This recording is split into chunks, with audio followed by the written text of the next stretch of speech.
Donc bonjour à tous, on se retrouve aujourd'hui pour une nouvelle vidéo. Il s'agit ici du PVM et en face on a le compte à rebours, donc le dernier donjon Freeghost 3, hormis la baleine. Donc comme je vous ai dit, c'est le dernier donjon Freeghost 3. Pour avoir accès à la zone, il faut avoir fait les 4 autres donjons, à savoir Mrs. Freeze, Klim, Nileza, Silarg. Vous avez juste besoin de passer le donjon, pas besoin de succès spécial ou bien autre. Donc la zone du compte à rebours s'appelle zone de la tour Clepsydre. Donc c'est une horloge, une grosse horloge, et au dernier étage il y a le compte à rebours. Là j'ai décidé de filmer que la dernière salle parce que c'est la salle la plus intéressante et celle qui est peut-être un peu plus compliquée, disons, vu la particularité de la salle. Donc comme vous pouvez le voir, à chaque fois quand je frappe, enfin je frappe un monstre ou bien quand je le pousse, quand je soigne, c'est pas toujours, enfin ça n'atterrit pas forcément où j'ai cliqué. Donc regardez le up, il va lui mettre une pression à gauche. Donc vous allez me dire mais c'est pourquoi est-ce que ça tape devant? Donc ça s'appelle les confusions. Donc c'est comme, enfin c'est de la trigonométrie élémentaire si vous voulez. Enfin là je vais pas l'expliquer, mais il y a plein de vidéos sur YouTube, le site Tefus qui explique très bien ça. Vous pourrez vous amuser à comprendre ces confusions. Bon, c'est nécessaire pour ce donjon, mais là je vous montre que la technique. Euh, Ensuite, pour la technique, donc justement, il faut commencer par tuer le cycloïde en premier parce que c'est un mob très relou qui risque de vous faire mal si vous attrape en ligne. Par exemple là, ma Nini, j'ai fait un gros fail, je sais pas pourquoi j'ai placé en ligne, vous avez vu, elle s'est fait attirer puis elle a mangé des dégâts. Heureusement, il y a le Zobal qui vous protège grâce au boubou. Malheureusement, il n'y a plus un mascar, mais bon, c'est comme ça.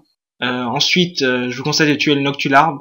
Ce mob n'est pas particulièrement très compliqué, à part s'il attrape un de vos alliés en ligne.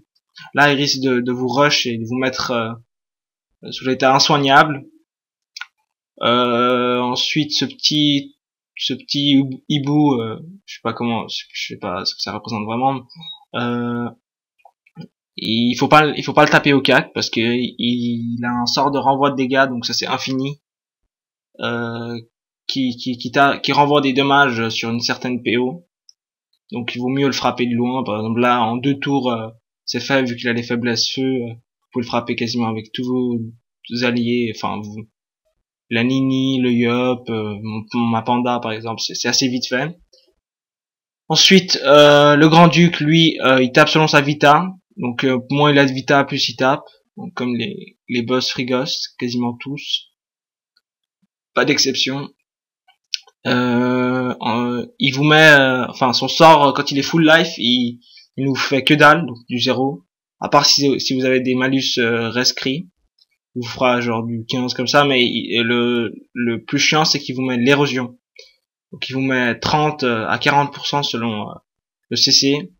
Enfin si le CC ou pas, et du coup vous allez voir que The Ball à la fin du combat va se retrouver avec 3700 points de vie alors qu'au début elle avait presque combien, c'était 5500, voilà.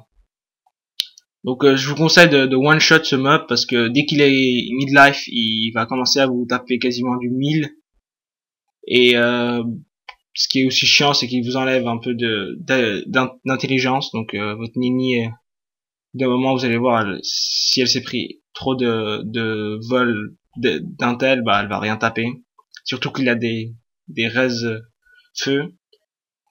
Donc dès que ça c'est fait, donc le one shot, profitez-en à chaque fois avec votre panda de mettre une souillure, de prendre le compte et à chaque fois de le jeter. Comme ça il va vous taper qu'en ligne et pas avec son autre sort, où il tape, je sais plus, à 5 PO comme ça, mais il a un sort qui tape en ligne et un autre qui tape à 5 PO. Toute ligne de vue, 5 PO. Donc pour le compte à rebours, ce que je vous conseille c'est de charger la coco un tour impair pour que ça atterrit, enfin pour que la coco arrive un tour pair, parce que le compte à rebours, on ne peut le debuff que les tours pairs. Donc vous chargez la coco par exemple tour 7, la descente tour 8, puis vous le one-shotez le tour 10.